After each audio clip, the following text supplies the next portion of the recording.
FORA.tv. The world is thinking.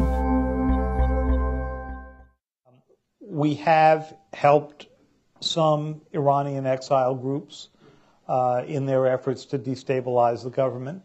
We don't know a whole lot about that program, at least I don't know a whole lot about that program, but I imagine that that is going to be one of the most troublesome parts that the Obama administration is going to have to go review. Then we have a second problem, which is a more technical one.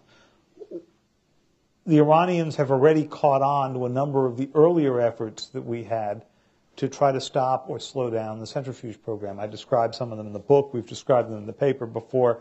There was a wonderful moment early in the construction of Natanz where they installed their first centrifuges. They brought in the power supplies for them from Turkey. They turned them on, and what do you know if the first 50 of them didn't blow up? The Iranians themselves reported on this. I just talked about this some with one American official who, as I describe in the book, looked at me with a big smile and said, you know, accidents do happen. Stuff happens. Right. So the Iranians know that we're onto that. There were court filings in a case in Switzerland over the summer, got released involving a member of AQ Khan's network that revealed for the first time that some of the equipment that was being sent into Iran had been diverted back to the United States, to the Los Alamos National Laboratory, where it was improved before it was delivered to the Iranians. So these things go on all the time. So this partly answers Rich's question, which is, it's not news to the Iranians that we're messing with their program. I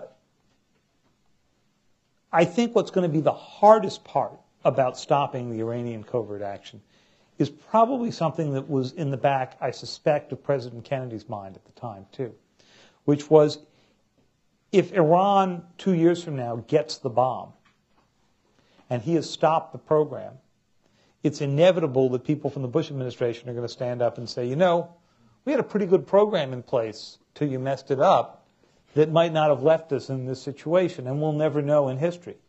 I suspect President Kennedy would be, if he was back with us today, would be a little bit surprised that Fidel Castro, even in his current state, is still among us.